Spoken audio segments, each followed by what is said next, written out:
بەهۆی نەبوونی دەستگا و دامەزراوەی بەهێز و ژێرخانێکی پتەوی ئابووری لە هەرێمی کوردستان هەڕوودا و پێشهاتێکی نەخوازراوی ناوچەی و جیهانی کاریگەری ڕاستەوخۆی لەسەر هاوڵاتیانی هەرێمدا دەنێت.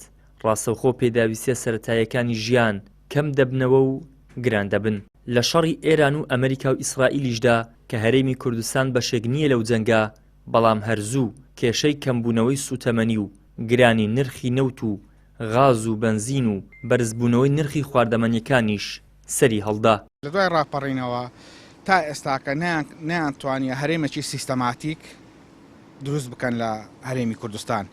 هەموو پشتبەستنی خۆیان بە وڵاتانی دەرەکی بووە. جاران دەیانگوت دەبێ نەوت خۆماڵی بکرێ، ئەوە مەبەستەکە بوو، ئەوە ئامانجەکە بوو کەوە لە ئۆکرانیا درۆنەک نەتەقێتەوە لێرە وەزعی بازار تێکچێ. لە ئەمریکا تەقە لە قوسابخانەیەک نەکرێت لێرە ژیان و گوزەرانی خەڵک بە جۆرێشکە بێت. کەواتە ئێمە هەمومان پشتمان بەستا بە وڵاتانی دراوسێەوە. ئەوەش کاردانەوەکان خراپە بۆ ژیان و گوزەرانی هاوڵاتیان لە هەرێمی کوردستاندا.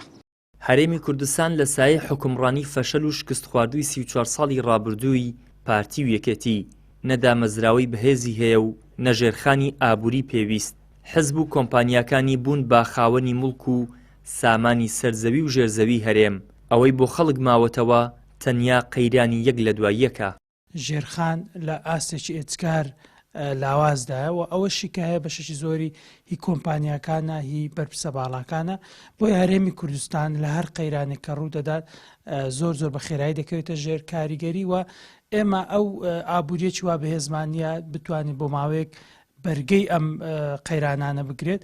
بۆی لە کۆتاییدا دەبینین کە هەموو ئەو کێشانێکە لە دەوروبەرەوە تەنانەت لە وڵاتانی دوورەدەستیش ڕوودات هەرێمی کوردستان پێوەی کاریگەر دەبێت. ئێمە ئێستا دەبینین مەسەلەن زیاتر لە 12 ساڵە ئەسڵەن یاسای بودجەمان نییە، مەسەلەن پەرلەمانکارانیە حکوومەت ماوەی بەسەرچۆوە دامەزراوەکانی دیکە هەمووی پەچیان کەوتووە، واتە فۆرمی حکومڕانی هەرێمی کوردستان هەر ئەو نەتیجەی دەبێت کە ئێستا هەیەی. دروستبوونی هەر قەیرانێک لە هەرێمی کوردستان ماوەیەکی زۆر کەمی پێویستە و بە ئاسانی سەر هەڵدەدات، بەڵام چارەسەرکردنی سەدان ڕۆژ و مانگ و چەندین ساڵی پێویستە.